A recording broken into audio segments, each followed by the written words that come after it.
No role plays, just real.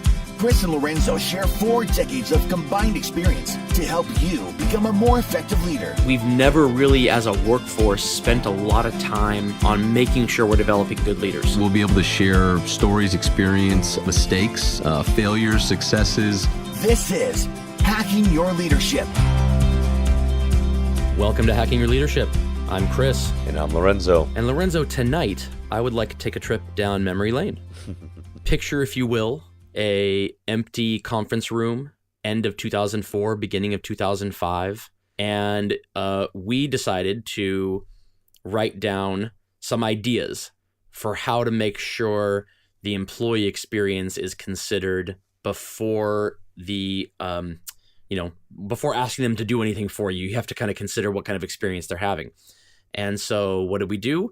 We borrowed on the culture of acronym creation that existed at Best Buy at the time.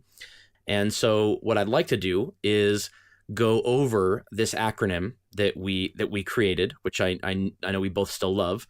And then because of how long this is and how many different parts there are, I'd like to take the next few episodes to discuss each part of it. So we will go over maybe the first one tonight and then go over each subsequent one over the next few episodes until we've covered them all.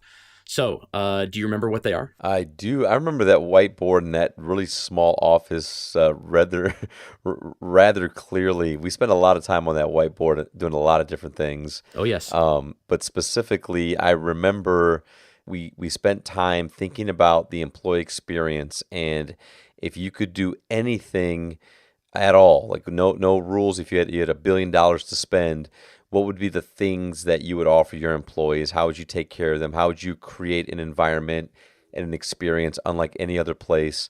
And what would those things be that the employees would, receive as benefits, would have as a work environment, that type of thing?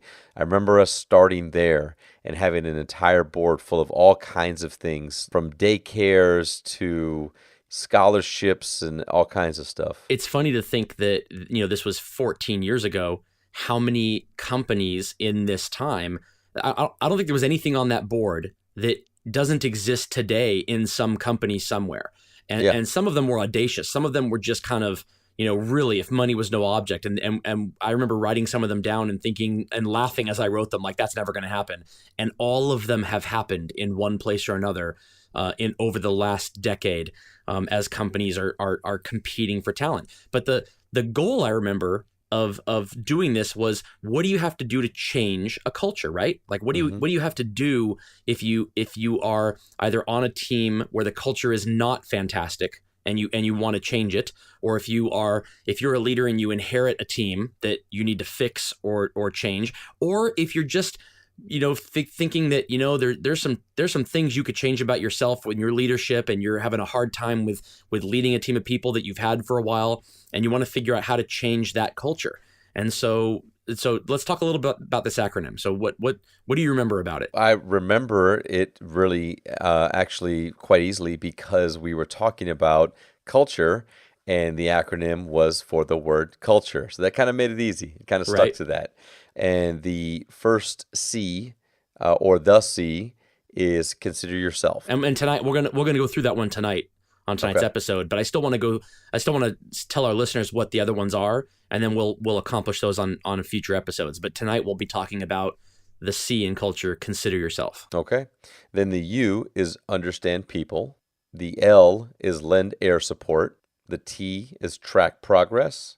The U is utilize strengths. The R is recognize behaviors, and the E is enable, don't create. There's no way you didn't read that from somewhere, because I have them in front of me right now. I don't know that I would have been able to remember them off the top of my head, because it's something that we haven't talked about it in a while, but it still seems relevant. Well, you and I haven't talked about it in a while. However, I have it in a couple of different notebooks, and it's something that I've referenced a few times, because over the course of the time since we wrote that down, I've had quite the journey of traveling the country and working and taking over multiple locations and different organizations. Sure.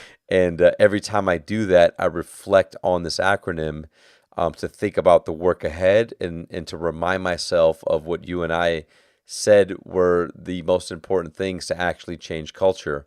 It's always been fresh in my mind. It's always been something that I've referenced, and I believe I've shared it once or twice with individuals when they were part of the work and a part of the journey, and they said, like, how did you get us here, and how did you think about this work when you got here?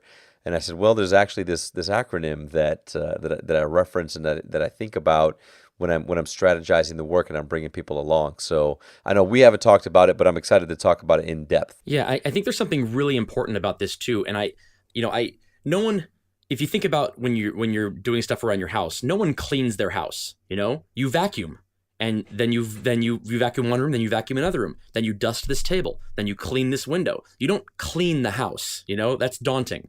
You break it down. And I think the importance of this acronym, this culture acronym, is that it's actually a timeline. If you tell somebody, I need you to go change the culture of a team, that's, first of all, even if you're great at it, that's daunting. You don't know where to start. And I like that the way this was written, it was written in such a way that says you got to start here. You have to start in this place. And once you've done this, you can move on to the next one. And it might mean that it takes a little bit longer to get to where you're going. These are baby steps. But the tortoise won the race, not the hare. And if you do things kind of in this haphazard way, where you're just kind of throwing things around and seeing what resonates and what doesn't, I think that's a good way to fail most of the time. Whereas if you do this methodically and step by step in the way that we're going to talk about, I think that the chances of success are a lot higher. And just as a side note, I'm wondering, have you gotten your residual checks yet from all those ideas we had on that whiteboard being utilized in Silicon Valley and a lot of those other places, all these employee-centric ideas that these companies obviously stole from us? I haven't gotten one yet, so I didn't know if you did. I'm still waiting on the Bitcoin, but eventually It will be here. It will be. Okay, good. Let me know. All right, so let's start with the first one. Let's start with the C in culture, which is consider yourself. What does that mean to you? What it means to me is really kind of elements of self-awareness and thinking about something. If you're, so again, this applies to everybody that's trying to change a culture. So whether you're brand new to a team, or this is your team, because this is also something that we considered, we talked about, was that you could be the leader right now of your team, and whether it's maybe they're not performing, maybe they're not working well together, maybe there are other opportunities, maybe there's been a shift in the expectations of the organization, maybe there's been changes in the industry, and where you have assessed, or maybe your boss has told you, one of the two, that the culture in this team is not right, and you either feel that, or you've observed that, or you've been told that. So I think that when I think of consider yourself, it really is looking in the mirror and understanding who you are as a leader, how you lead, what are the things that you do really, really well, what are the things that you've defined as opportunities or that you've been given as your opportunities, and how are those things playing out, or if you're new to the team, how are you going to leverage those things when they're strengths, or really be aware of those things if there are opportunities to best help this team. So it starts with the leader first, considering themselves and realizing, or at least taking time to think about, what do I have to do here to begin to change this culture by thinking about how I show up myself as a leader. When I think of consider yourself, there are two things that come to mind. The first is around ownership. And there's something freeing about owning as much as you can. There's something really, it produces anxiety in me to define a problem as being caused by other people. Because if the problem is caused by other people, then I have much less control over fixing that problem. It becomes incumbent upon me to get other people to change things in order to fix that problem. And maybe that's an easy thing to do for some people, but for me, as much as it means putting more responsibility on myself, that the responsibility of that and the anxiety of that is completely mitigated by the nature of how freeing it is to say, I can own this problem, because if I own it completely, then it's on my hands to fix it. I don't need to rely on anybody else. I can do this myself. And so consider yourself, it's the buck stops here thing. If you can say, that this is about me first, and that the majority of the success or failure of this endeavor is on my shoulders, not on the shoulders of the people that I lead, then you start to view the problems in a different way. You start to view them in a way that says, what can I do to fix them? Not how can I convince other people to do a job better? And so that's the first one. I think that's insanely important, not just with changing the culture, but with fixing any problem in your life. I mean, this can apply to anything you're trying to do. The more ownership you can put on something for yourself, the more likely you are to solve that problem. The other thing I think it says is that you might be in a situation where you've always thought of the things you have that are strengths as being strengths, and the opportunities you have as being the opportunities, things you have to improve on. But the idea that every team is different, and something that you are really great at that may have worked well in previous teams may not work well for changing the culture of this team. On the opposite side, something that might be an opportunity for you that you have thought about as an opportunity your entire career may become a strength for you when it comes to changing culture of this team.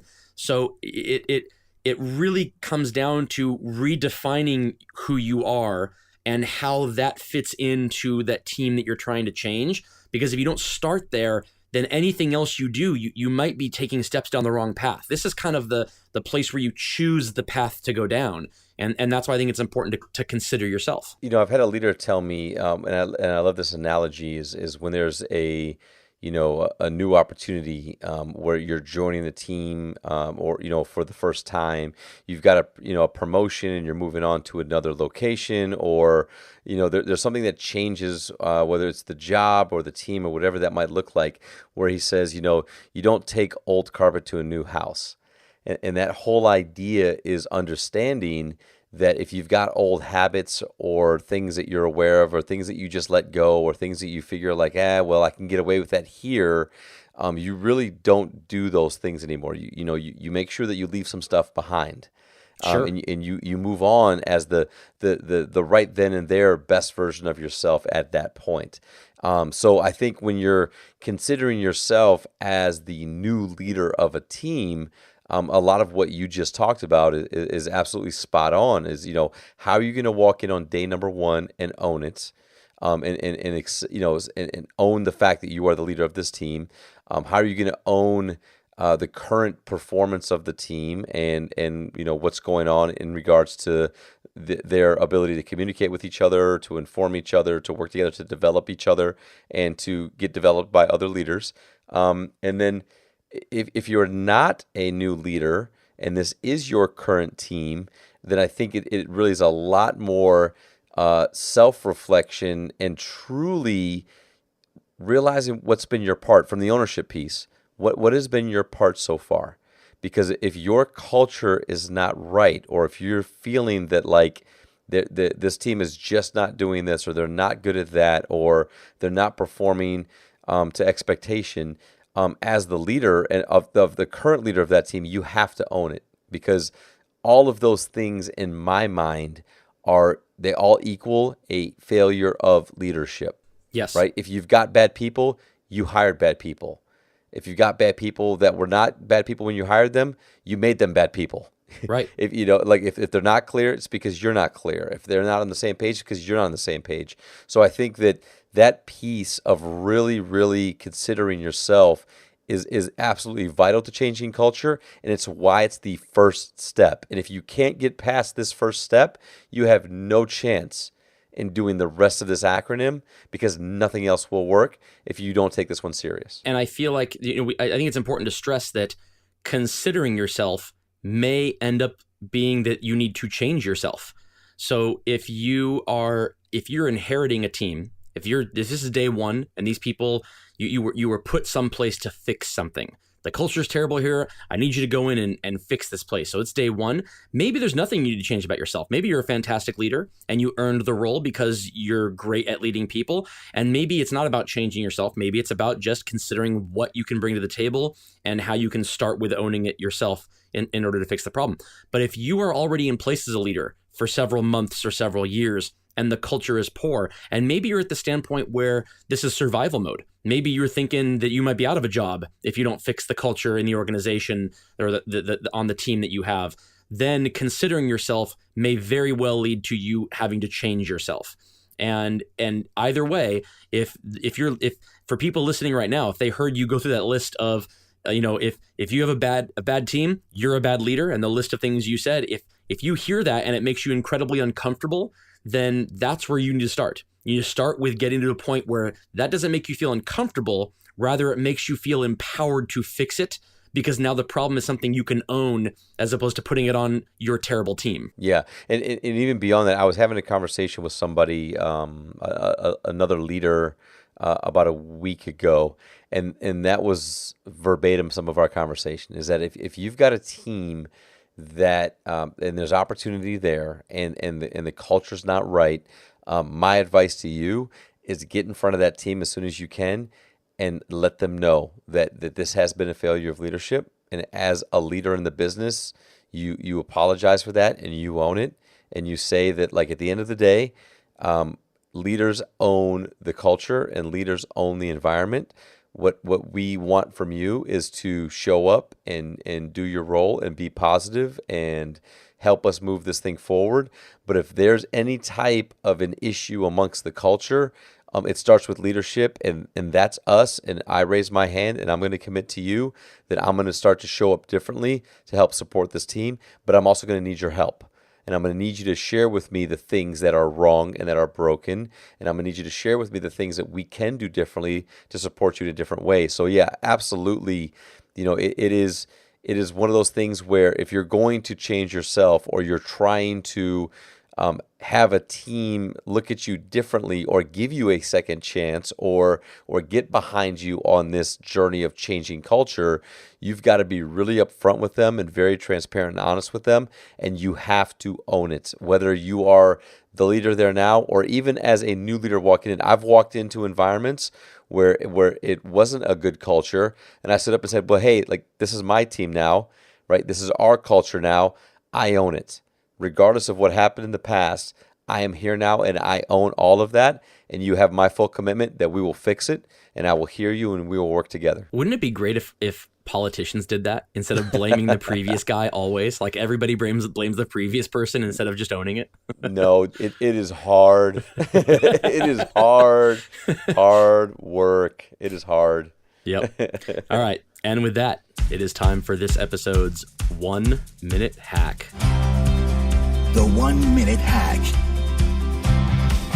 All right, so for this episode's 1 minute hack, starting with the first letter around consider yourself as a leader, here's what I would like for you to do.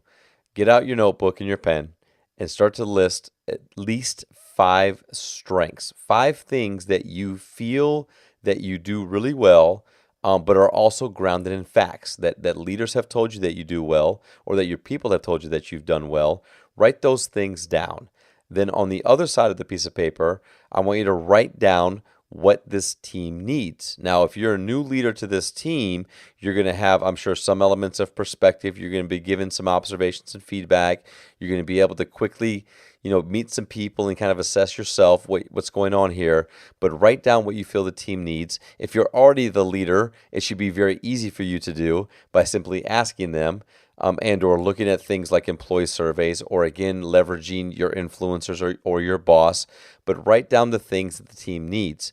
Now, if what you do well and what the team is looking for, if some of those things match, then great. You started the first step in writing down your strategy of how you need to show up and what you need to leverage to help to begin to change this culture.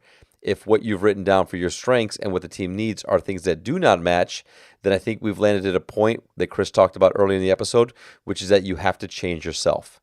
You've got to look really, really deep in understanding that if these things are not strengths of yours, you've got to figure out how you're going to meet your team where they need you to meet them, and be able to support them in a way as a leader in the business that's going to help you down the rest of the path around this acronym of changing the culture. Yeah, I love that 1 minute hack. And I love that you, I was listening to see where you're going to go with that as far as you talking about strengths only. And I love that you didn't say write down your opportunities or things you need to get better at, because at the end of the day, it's about strengths. It's about matching up your strengths with the needs of the team. And we'll talk about that later on with the second U, which is utilize strengths. We'll have a whole episode about that. So I love that you're having leaders focus on just their strengths. Cool. And with that, it brings us to the end of another episode. This is Hacking Your Leadership.